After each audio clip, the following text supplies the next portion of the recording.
It's Pim. Hi, Hello. How we doing? good to see you again. Nice to see you too. Thanks for inviting me. I'm really happy that you're doing this again. It must be a toll on your bodies to do this 24 hours.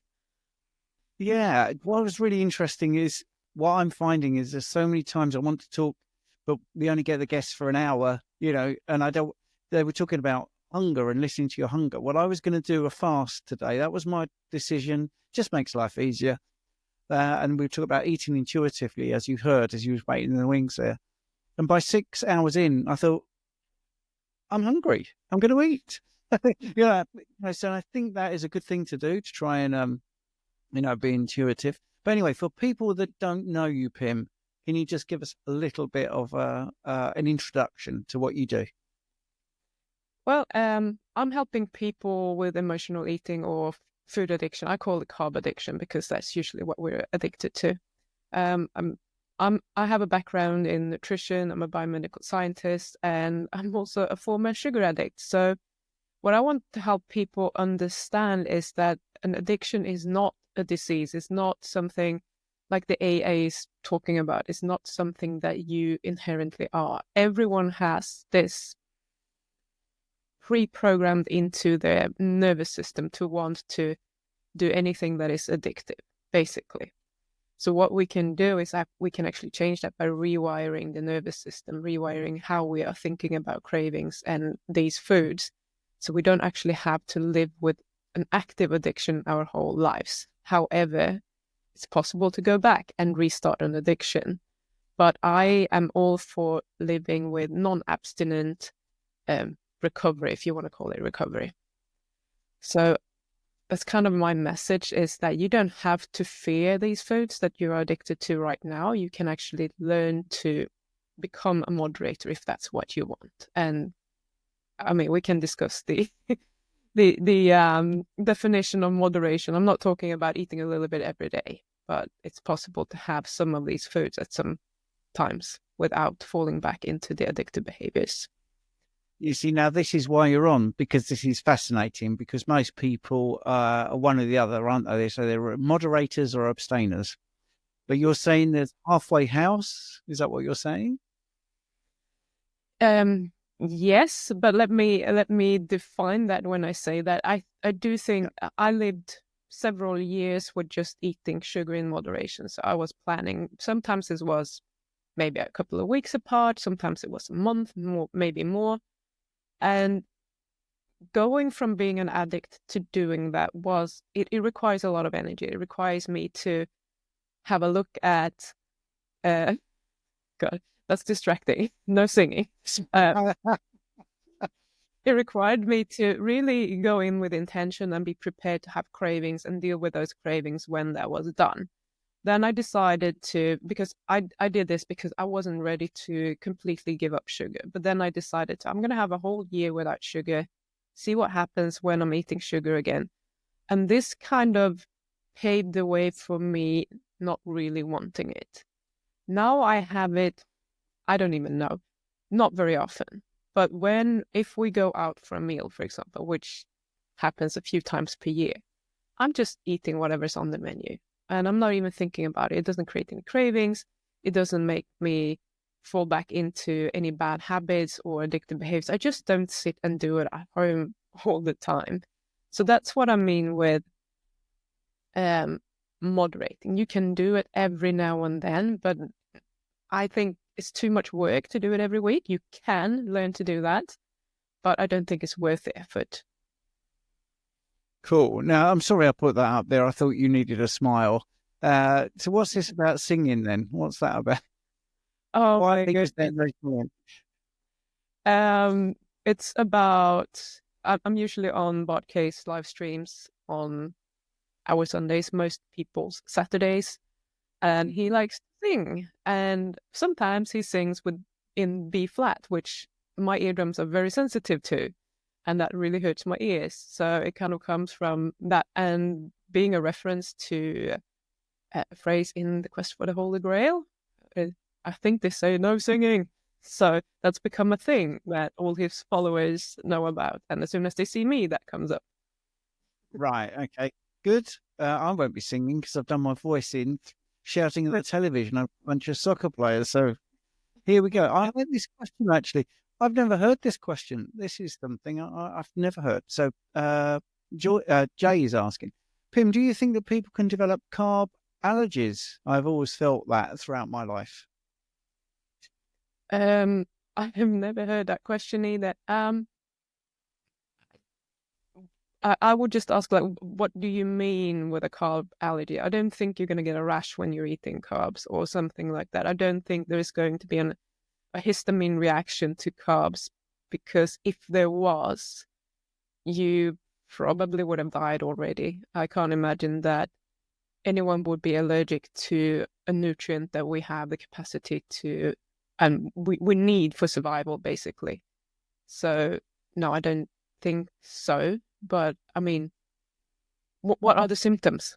Give me some more information, and I'll try to answer that better. Okay, well, they've asked that question very early, so I might be able to get a bit more information. Yeah, sorry, Richard. Yeah, I'm just thinking it's quite often the carb source may be the source of the allergy. Carb from grain, for example, through wheat germ agglutinin, or if we're getting carb from broccoli, it could be the sulforaphane, and there's hundreds of toxins within plants that are co-ingested with the carbohydrate. I don't think carbohydrate inherently is can cause an allergic reaction. I think it's more to do with the compound that is co-consumed with it. Some on the planet that are least will cause the lowest amount of reaction would be something like white rice, for example, because it's lectin free. And I'm not telling you all to go out and stuff your face with lots of white rice, but there's very few, at least lectins, not enough to cause major problems in things like white rice. Honey doesn't work well for me, yet that's been touted as being one that is most natural and one that we can consume, but it doesn't work well for me. I tend to get a flare up in my mouth even if it's local honey and raw. But yeah, I don't think it's the carb per se. I think it's other compounds that are consumed along with that carb. Yeah, I agree. Stephen's looking for something, I'm guessing, as he was in. Have you fallen asleep, Steve? How far are we in now? So just over 14 hours in now, I think, Pim. Yeah, if my maths is... just 10 to go. Yeah.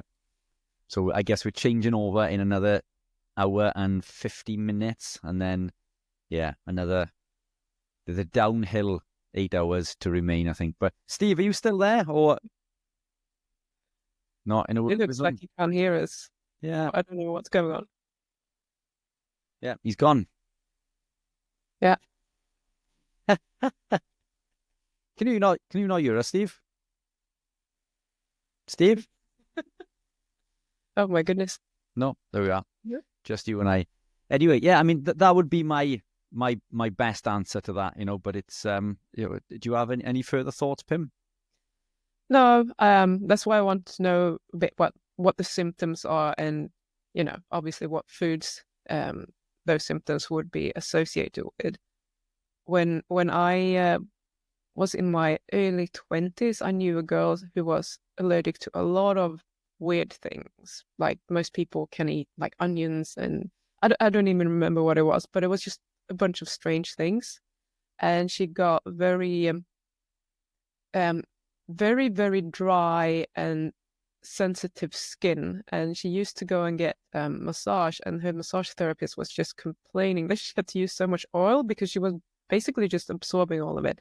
And to this day, I remember that, but I have no idea if it could have been something with her sulfur metabolism or whatever it could have been. But, some people just have weird symptoms. But as I said, I do not think that it's possible to be allergic to the carbs on their own. It's something that they come with, and that might not make any sense to you right now in the form that it comes, because you might not see the connection between those foods, but I'm pretty sure there is something there. Yeah, I agree. I think, do you know what I have noticed, throughout my journey? I'd regard myself as being pretty strict, although I don't see it as being strict because I love the food I eat. So this isn't restrictive for me. But during my journey, I would indulge, in compounds. I would have a takeaway and some fast food now and again. And I did notice, the day after indulging, that I would feel almost drunk, Mm. And I could that be a case of going from consuming very little carb to overloading on carb? Could that be where the question is coming from? Or do you think it's more to do with the effect of the vegetable oils and, again, other compounds that may be, co-consumed with that, I don't want to use the word cheat meal, but, it's that targeted, what do I tend to call it? My mental reset. That's what I tend to call it if I eat something that I don't normally eat. But, it's, yeah. What are your thoughts? I think you're probably right on both points. I think if there are seed oils in, I do know some people who the one thing that they react to is actually having seed oils, and it can be very, very little, and they just don't feel good the day after, which is kind of interesting to me. I'm like the opposite of the canary in the coal mine, so I can abuse myself quite a lot with food before I notice anything. Whereas we have to look at, I'm looking at the people that are super sensitive to everything, and I'm taking their knowledge and apply it to myself, because if I was just eating, I wouldn't notice anything until it's gone too far. So, but also, when you're not eating any carbohydrates, there is no need for your body to produce and have a lot of insulin ready. So if you all of a sudden go out and have a binge eat on carbs, it's going to take a while for your body to start upregulating and releasing enough insulin to take care of that. So I imagine that part of that not feeling optimal the next day is that you've been on a blood sugar roller coaster and your body is wondering what actual F is going on here. And that's causing it.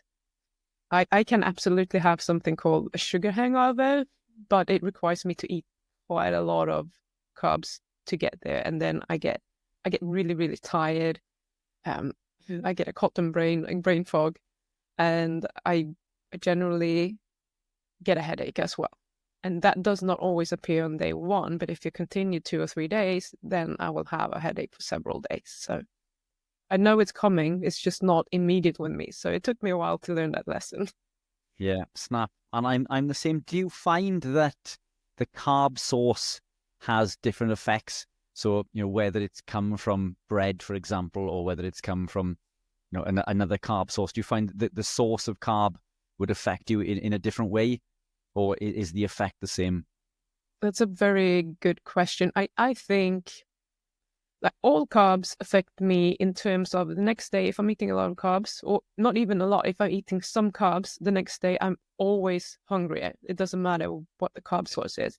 But if I have been eating sugar, or as you say, bread or pizza or something of that kind, probably because of the blood sugar rise, I am much more likely to feel very tired and fatigued, and I'm more likely to have headache. And I can just share something funny that I used to use. This was way before I had any clue like what was going on.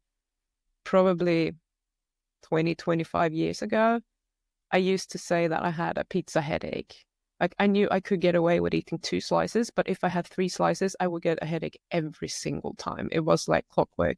So if I was ever having pizza, I have 2 slices because then I can get away with it. 3, no go. And I could eat the equivalent amount of bread and so on. But if I had something like sweet potatoes or other starchy vegetables, that wouldn't necessarily be a problem. Sometimes I've had a lot of headaches in my life, so it's hard to kind of suss out what's causing what, but I was a lot less likely to get it anyway. Yeah, snap. I'm a big long-term sufferer of chronic migraines. Living this way has massively improved. I used to suffer with migraines every day, for which I was on 3 different medications for. I'm medication-free now. I still get migraines. And again, same as you, I'm still on this journey to try and establish all of the triggers, because I think that there are more than one. Excess sugar consumption is definitely one of them. Eating rubbish, and that could be seed oils. I think there's an electrolyte problem with calcium, stress, and lack of sleep.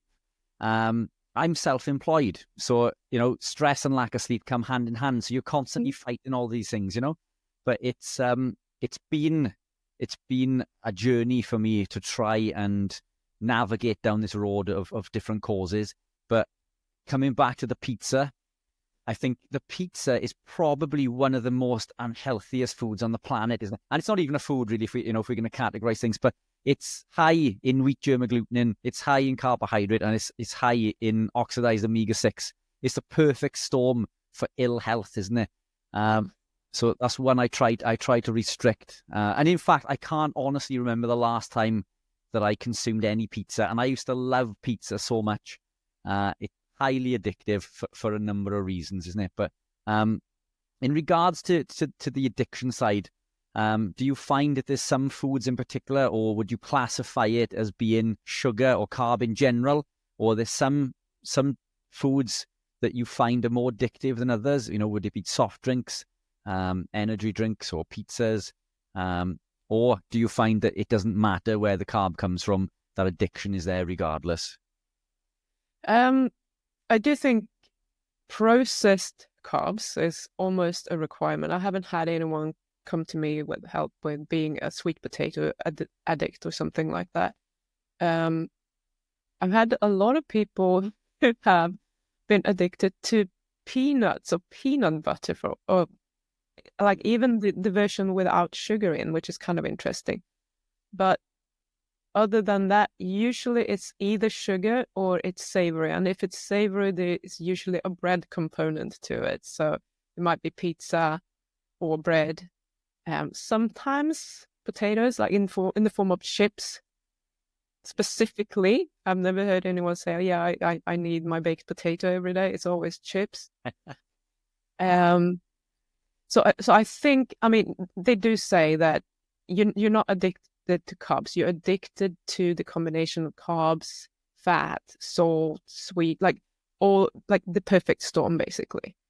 But I don't think that is true for everyone, because I'm definitely a sugar addict. I couldn't give a shit about pizza. Honestly, my mom was lazy. She bought me pizza several times per week when I grew up. And I don't really like pizza. I think I got traumatized as a kid.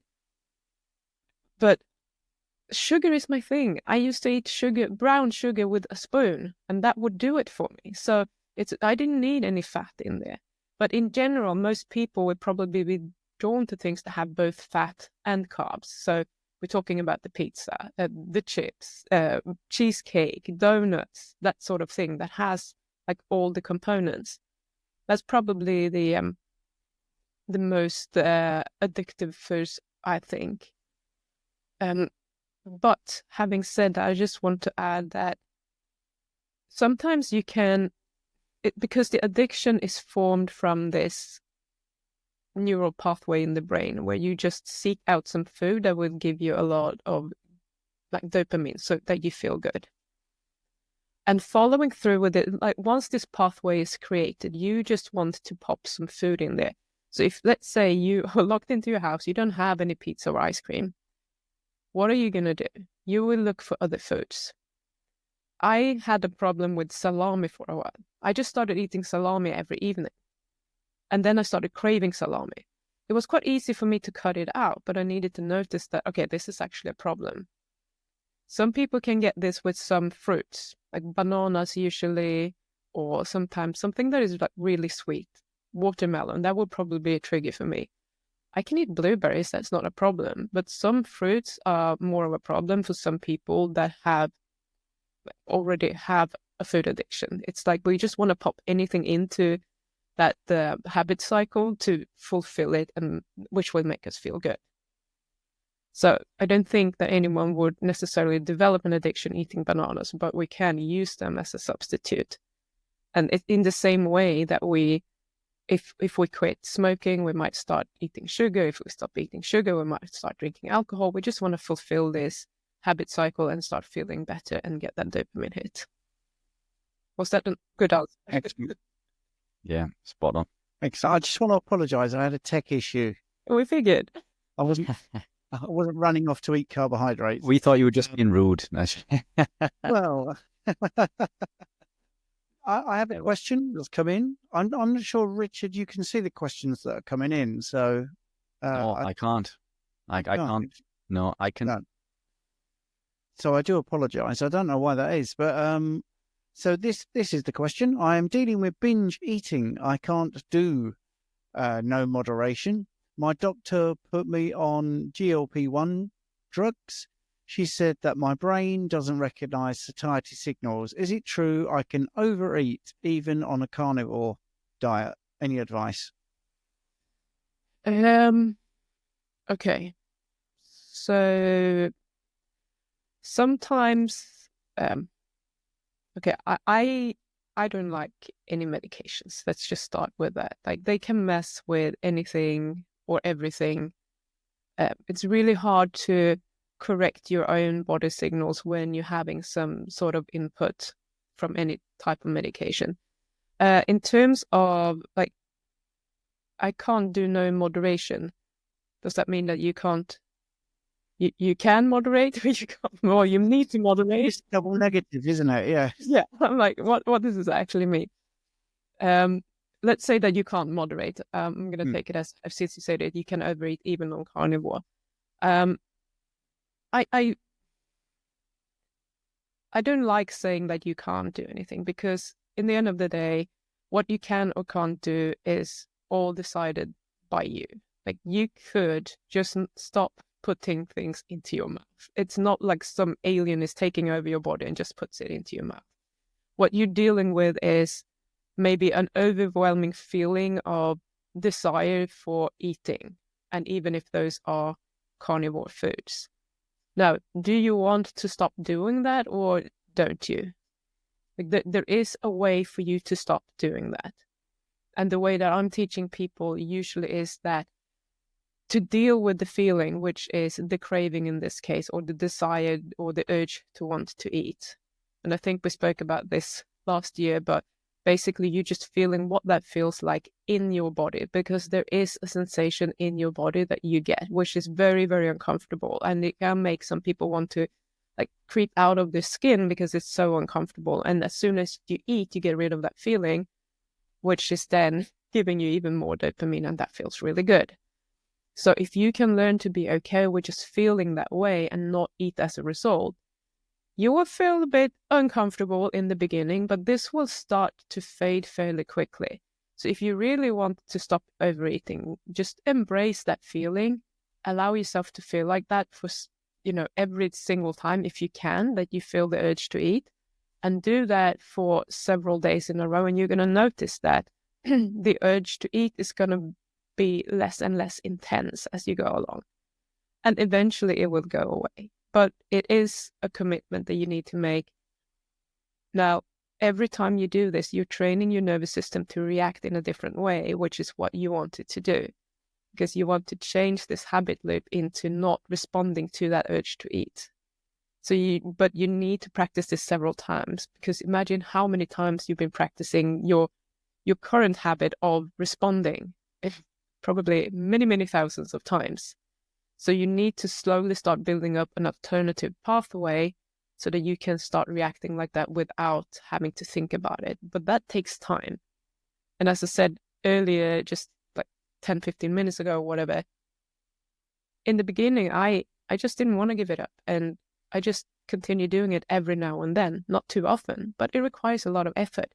It's taking me several years to get to where I am, but for the last 2-3 years, it's been easy most of the time.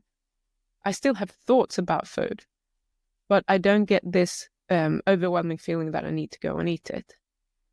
And that's where you want to get to, where that doesn't matter. Yeah, I mean, sorry. Yeah. There was a question. It just seemed sort of the right moment to add it there. So do you think the idea of carnivore recipes for things like pizzas, lasagnas and ice creams is a good idea to help people with sugar cravings?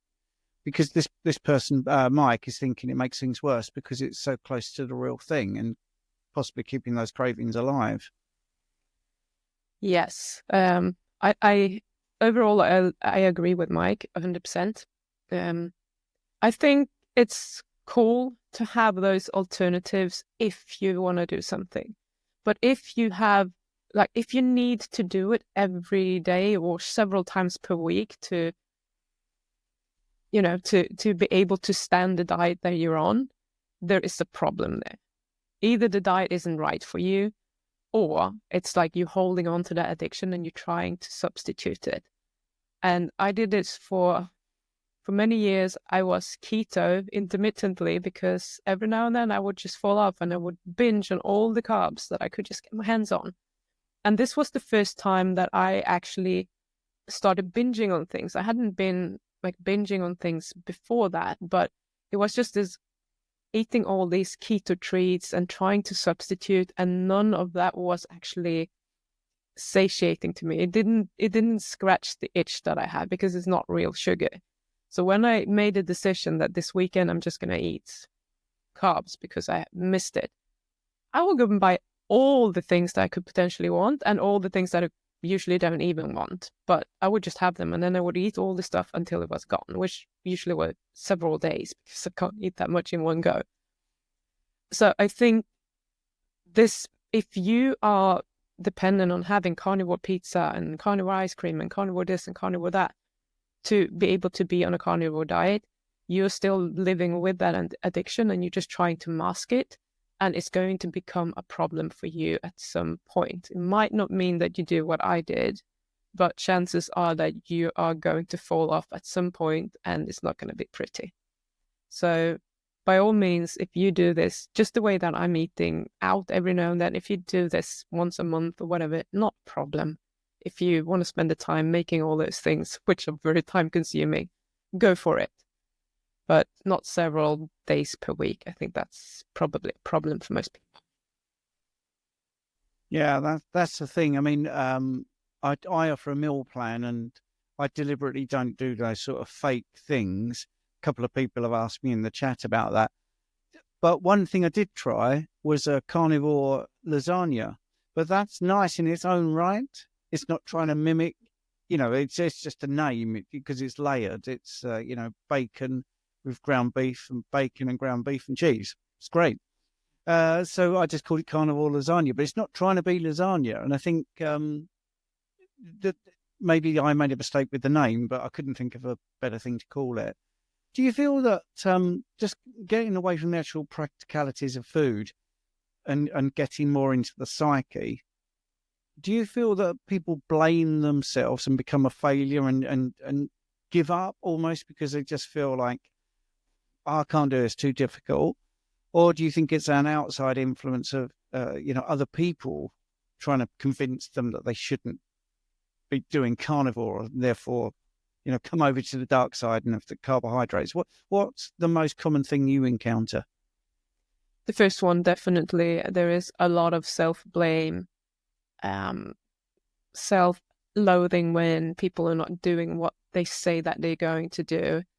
And just literally this disaster thinking that I can't do it. What's wrong with me? Why can't everyone else do it? And it's like those thoughts are going on repeat over and over again, and it just keeps you stuck where you are rather than looking at the things that you have done. If you have ever done a single day without the carbs, you can do it. Like, you're physically able to do it. You just need to string more of those 1 days together, one after the other. It's not about what's like, if you let the past shape your future will look exactly the way that your past looks. So you need to start changing something, and the thing that is most powerful and the thing that you actually have control over is your thoughts. And it might not feel like it because I think you have about 60,000 thoughts every day. So there's no way that you can choose every single thought that you have. But what you can do is that you can choose in what direction you want your thoughts to go. So those self-loathing thoughts, they are going to come up, but you don't have to pay any attention to them. You can just redirect that to other thoughts. Yeah, I know that I can do it for 1 day. See if I can do it for 2 days. I have the tools that I need. You can just focus on the things that you have and the things that are going to help you make that change.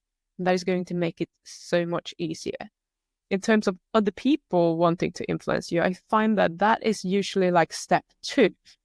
People come to me with the addiction where you have the self-loathing and all the thoughts about yourself being pretty much useless. Once you get over that, it's like your brain is looking for something new, and then it's like, oh yeah, but this person and that person and so wanted to bake me this cake, and they only made it because they know that I love it and I don't want to disappoint them. And it's just like a new stream of excuses that you can use to eat. So your brain will always look for things that it can use for you to continue the behavior that feels very comfortable to you without any effort. So that's kind of step 2. That's why I don't see it as often, but most people get to it at some point. Yeah, and I think the outside influence thing is often quoted, but it is coming internally. I mean, that's why I asked that question, actually, because a lot of people do intellectualize it, and I also blame some influence for this, and I include myself because I've mentioned this before. I mean, these foods are made by food scientists. They are deliberately addictive. They are super hyper palatable. But saying that doesn't make it your get out of jail card. But they do use that. I mean, do you find that it is difficult because there is a sort of grain of truth in that there are a gang of scientists deliberately trying to make you addicted? Do you think there's any validity to that? Yes, absolutely. I mean, it's 100% true. And there's a reason that they have food scientists. They get people in for food focus groups where they taste the food and then they rate everything, like how enjoyable it is, how much they like it, blah, blah, blah. And they're looking for the thing that people react to the most, that most people will get hooked on. And then they produce more of that. So that is the whole purpose of creating those foods. But like, even though it's not your fault that you get addicted to these foods, it's your responsibility to get out of the addiction if you don't want to be addicted. You can't expect them to stop producing these foods because it's making them a lot of money. The only thing that you can do to counteract that is to not buy that shit. Just go away from that. Do what you want to do. Show the people that produce the food that you want to eat that there is a market for it, and that market will grow. So you can blame them all you want, but it's not going to change anything, and it's not going to help you in any way. We are just like put into this soup of lots of addictive stuff. And I'm talking about more than food. It's, social media, everything is just so easily accessible. Everything that makes you feel really good. We don't have to even lift a finger to get a cooked meal delivered to our door, basically, unless we want to. So it's very easy to get stuck in this dopamine hole where you're just like satisfying one addiction after the other. So it's on you if you want to get out of that. And as I said, it's about so much more than the food. I'm just dealing with the food, but honestly, when I'm coaching in my group, we're not just talking about food, because once you start dealing with the food, it's like, oh yeah, but then I sat on social media all day yesterday, and it's just this avoidance behavior that makes you feel good. So we're dealing with so much more than that, because what I want for myself, I want for all the other people that are with me, and for everyone who's watching this as well, is for you to actually live your life the way that you want to live it. I want you to enjoy life. And if you're going to go from one addiction to another, you're not going to be able to enjoy it. So we need to stop blaming other people or the companies and actually create the reality that you want in your life. It's like, I don't give a shit about those things. I'm just here, and my focus is to feel as good as possible, do what I enjoy, live my life, and have a really good time. And that's what I'm focused on. So when I have this interference with all this input from whatever it is, I'm like, that's not important. That's not where my focus is.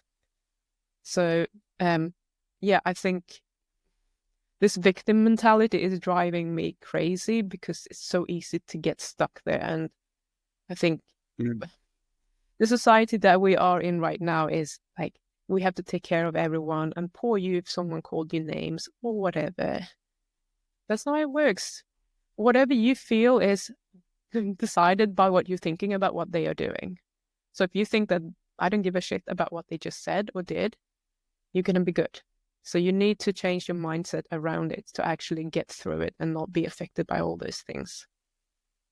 And do you find that that is easier in groups, or can people do it in isolation? So if someone's particularly shy or embarrassed by this, is it possible to do it on your own, or do you have to have like a support group, do you think? I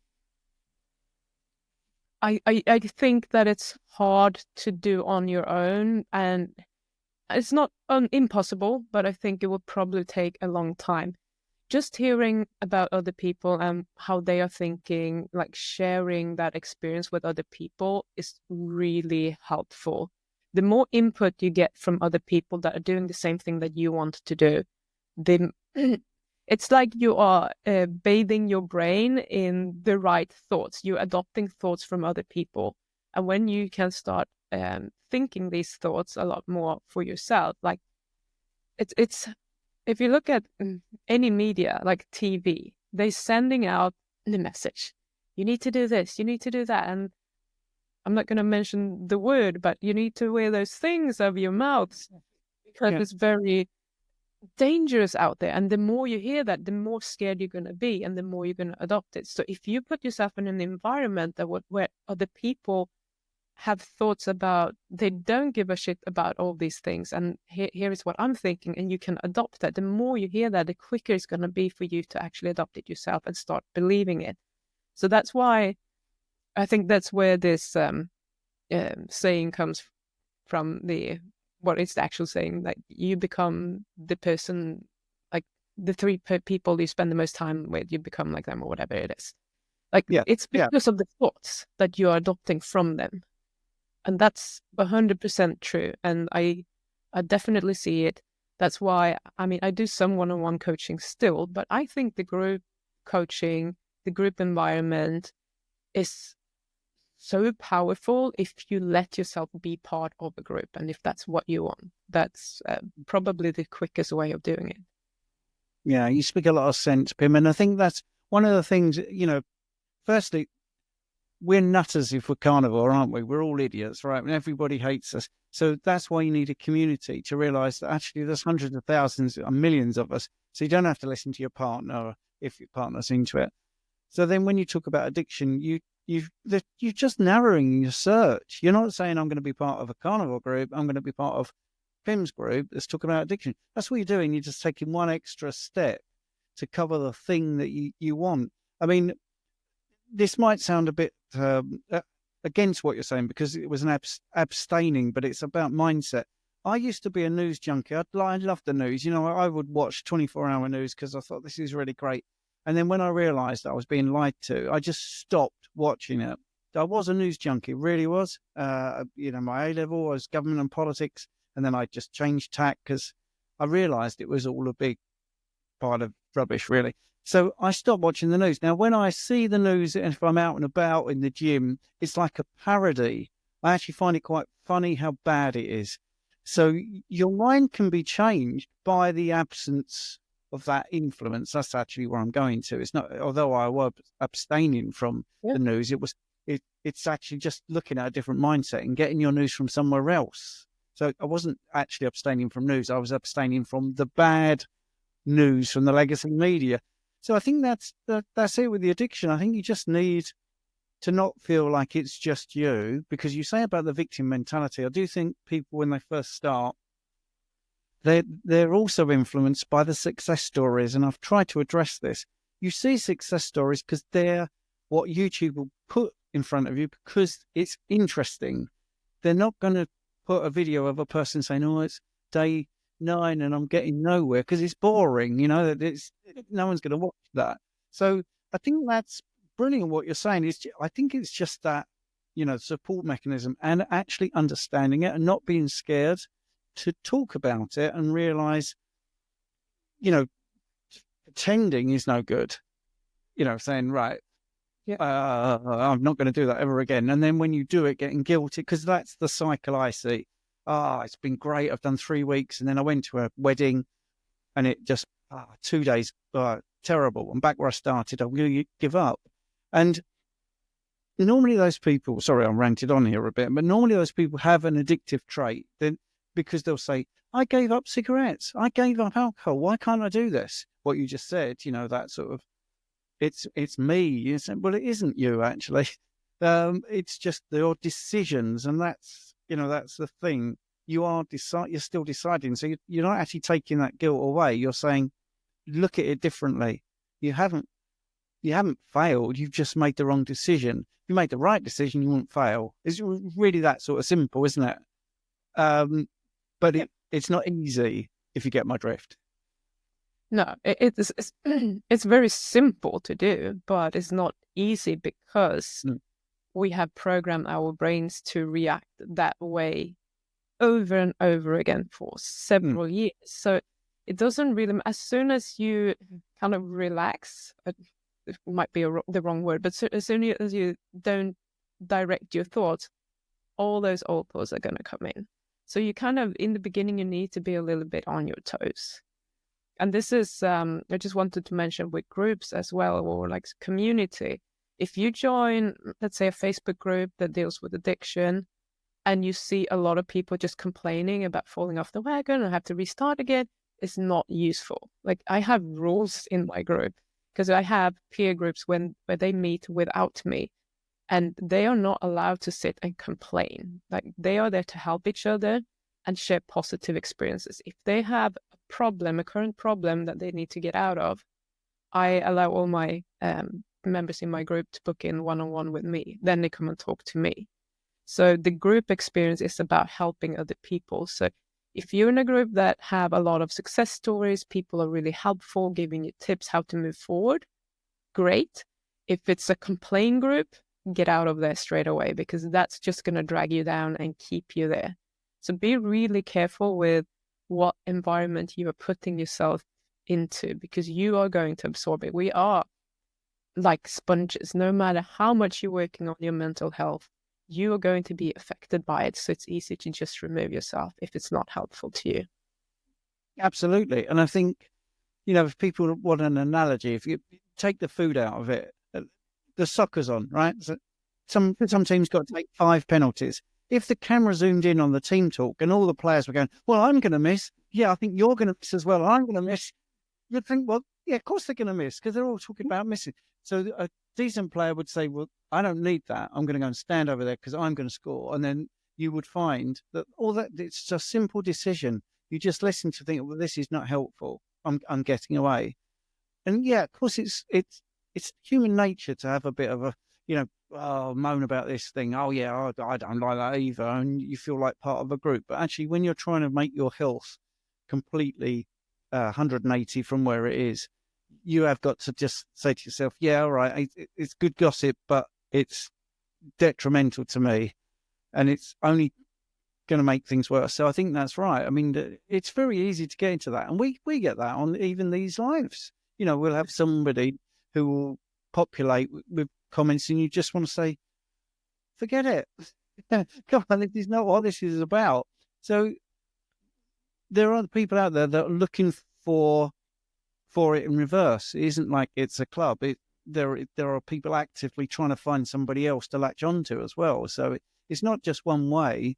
You could be sitting there thinking, I'm doing quite well on your online thing, and someone will come in and try to provoke you to join them in doing things. Yeah. So it's the crab in the bucket, trying to drag everyone else down to your misery level. Yeah. Yes. Richard, did you want to say? Sorry, I've monopolised it. Now I've got my speaker back. I'm showing off because I can hear again. Yeah, apologies. I've realised that for some reason my YouTube stream messages are not coming through to the StreamYard. So there's lots of messages that we've missed. So I've just been replying to those. But yeah, it's I think community is incredibly important. Stephen and I recently set up a school group. I've just posted a link in there now. I think, we are all freaks in regards to the people that we're around. There's everyone in my family and friends think that I'm weird. I'm the strange one. Yet I also think that they know that what I say is the truth because they can see it. But it's that fear, and it comes back to that addiction and not wanting to make that change. It's, sugar blocks the prefrontal cortex, and the prefrontal cortex is the part of the brain that allows us to make sensible choices. And this is what is blocked at 2 a.m. in the morning when you jump in your car and drive stupid distances to the local garage or shop or whatever it may be to get your fast food or your chocolate bar. One of the key things that I used to implement for that is just making sure that I didn't have anything at home. So I couldn't wake up at 2 in the morning and raid the cupboards and things, some hints and tips there. But we've got some more questions. Let's run through this. So Gaza has just said, Pim, can you summarize your recent dry fast experience? Benefits, pitfalls, are those good for breaking away from cravings? I enjoy them. Hoping for free steps. Hoping for free steps. Well, they're not free if you have to dry fast for several days, but okay, I'll try to make it as quick as possible. So yeah, I intended to go for 7 days. I went for 6 days because I started to feel quite crappy on day 6. I have adapted very easily to dry fasting. I think it's because I have always been a person who doesn't drink a lot, so I probably unintentionally been dry fasting for 12 hours or more every now and then without even thinking about it. I think the hardest thing with dry fasting is that so many people are over drinking. They drink too much, and they're used to drinking all the time. So without getting into too much of the hormones, but the antidiuretic hormone, etc., your body is used to getting a lot of fluids. So for some people, it might take a while to adjust to it. So if you want to do dry fasting, go slow. Don't try to go for 6 days straight away. Just try to do 24 hours. If you can't do 24, do 12 hours, whatever it is, and get your body used to not dealing with that if that's something that you want to do. 3.5 days was really easy for me. I wasn't thirsty. I was kind of hungry, but I wasn't that thirsty. And then I started to get this super dry mouth, which was very annoying, or is very annoying. And from there, it went downhill with the lethargy, and I was really tired. I could wake up in the middle of the night and feel like the buzz, and that's probably because of all the stress hormones that are being released. So I could sleep, but it was just like, it was very shaky. And on day 6, what happened was that I was very dizzy, and when I was standing up, my heart started racing, and I was just feeling like I'm gonna faint, or like not quite faint, but I felt very dizzy. And as soon as I was standing up, but not just when I was standing up, even if I stood for 5 minutes, that would be going on. So I had to sit down, and it could just have been like a healing crisis. I don't think my life was in danger or anything of that sort, because I think these things can happen. My blood pressure was slightly elevated, which is a lot lower than most people's blood pressure anyway. So there wasn't like anything dangerous going on, but I just felt like, I think I'm going to break it. And the next time I might go longer. In terms of benefits, I have been looking at sorting my sinuses out. I think it's a fungal infection that I haven't been able to deal with. I've found something that has made a difference, but it's not solved the problem. So that's why I'm doing the dry fasting. In terms of that, right now, I think I've been refeeding for 2 weeks. It's a lot worse than it has been for a long time. So something has upset my sinuses. We'll see if it kind of calms down and actually get better. So I'm sure I got lots of stem cells. I'm sure I burn a lot of fat. I got lots of autophagy, renewal, and so on. But it's nothing specific that I can point out right now. Unfortunately, I wish I had like a super nice, YouTube success story that you could put out there. But I feel good, and I really, really like dry fasting. It's my new passion that I'm doing on the side. Oh, that's good. I mean, full transparency is always best. So someone's picked up on your phrase, redirect your thoughts. So they're asking, redirect thoughts to what? The only thing that helps me is delay sitting out late evening cravings by taking a break from everything and settling down for long enough for the storm to settle. Although that to me seems like a thought, a thing to do. Yeah, I mean, what I like doing, what I do with all my clients, and you can look it up on YouTube, like look up 7 levels deep exercise. basically is asking like, why do you want to do this? And then you give an answer, and then you're like, why is that important to you? And then you take that answer and you answer again, why is that important to you? So you're kind of digging deeper and deeper to find the reason for why you want to quit the carbs or whatever it is that you want to do. When you can connect with that reason, when you have that reason, you can always redirect to that. It's like, if I sit through this craving and I'm feeling really uncomfortable, rather than focusing on that, focus on the reason for why you're doing it, for example. But it doesn't have to be that deep. It could just be using the dry fasting as an experience, because that's very recent for me. When I felt like shit, I'm like, yeah, but what if one more day is what's going to make the difference for my sinuses? I wonder what will happen if I continue. Like, being curious about the future and wanting to see what's next is very powerful for me. That's what I used when I decided to not touch sugar for a year. I'm like, after 1 year, I'm going to have sugar, and I'm really curious to see what's going to happen when I eat it, if I even like it. So using curiosity is something that works for me personally. It might not work for you, but finding something that excites you about the future, something that you want. And I know for some people, it might work to think about, I've had several people actually that I work with who don't want to be like their parents. They don't want to get dementia, or they don't want to be dependent on other people when they get old. They're running away from something that can work. But rather than running away from that, I would reframe that into, what is it that you want? You want to be fully mobile, independent when you get old, whatever it might be. And focus on what it is that will make your life awesome when you've achieved it. That's where you want to redirect your thoughts to something that motivates you. Cool. And final question. Go. Save the best one to last. Pim, this is from Dr. Abs. Pim, what are the best and worst things about living with Bart? Oh, can I say singing? Yeah. It's actually on that note. I think I like quietness. I'm like very low key. I'm a super introvert. I like my own space.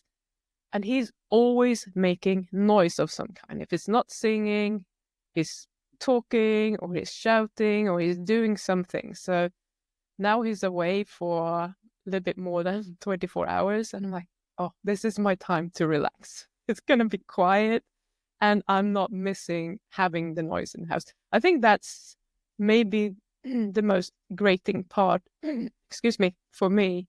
I just need more peace in my environment. I just really enjoy that, which is why I'm up at 6 a.m. every morning, because I get several hours for myself, which is awesome. The best thing, I think, is to live with someone who is a bit like me, and none of us likes being controlled by other people. So we are two individuals living together. We're living our own lives, and no matter what I decide or that he decides that we're going to do, the other person is just totally okay with it. We're not trying to control each other in any way, which I find it's easy to forget, but I don't think I've ever been with anyone who's been completely, who's been completely okay with me just doing what I want to do. You know, having partners who wants to micromanage anything, it does not work for me. So that's probably the best thing. That's great. So, Pim, thank you so much. If people want to get hold of you, what's the best way to get hold of you? I think the best way to get hold of me is if you actually want to talk to me about any sort of, support, etc., you can send me an email at pim@pimjohnson. So just my name, pim@bothmynames.com. Or if you see my name down there, it says at Radical Food Freedom, which is my YouTube channel. You can go there and watch my videos or whatever. I have a free course that you can sign up for. You can send me an email about all of that if you're interested in that. I call it Food Freedom Foundations, and it will just teach you how to sit through cravings, how to change the way that you're thinking, and be okay with having cravings without respond to them. So if that's of interest, then send me an email and I'll hook you up. Thank you so much, Richard. Fantastic, Pim. Been an absolute pleasure as always. Great to see you back. It's a shame that Bart couldn't make it. Also, I think we're going to miss him this year. But we had a fantastic call last year, didn't we? But more thoroughly enjoyed that. Thank you again. What hour are we on now currently? What are we coming up to? 15 hours, I think. And, we are whatever. And 19. No, we're not. And it's not 19. No, that's rubbish. 8 and 7. 8 and 15. And speaking of addiction, is that coffee? Yeah, that's the question I was going to ask.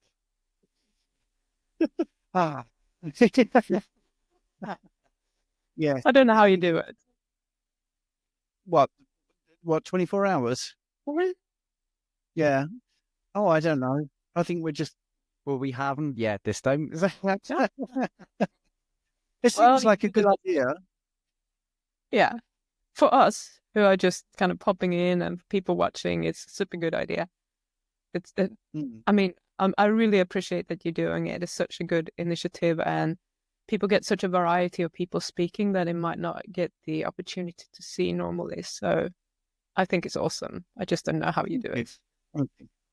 I've just spotted a very in joke. I think Bart's blood acid pH is too high to attend. Yeah, it's got an ongoing spat, Richard, with James something or other, the salt fix guy.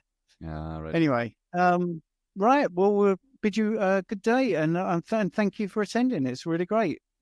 Well, thank you so much for having me. I really appreciate you guys. Thank you. Sure. Thank you, Pim. Thanks. Very, very nice, kind words. Thanks a lot.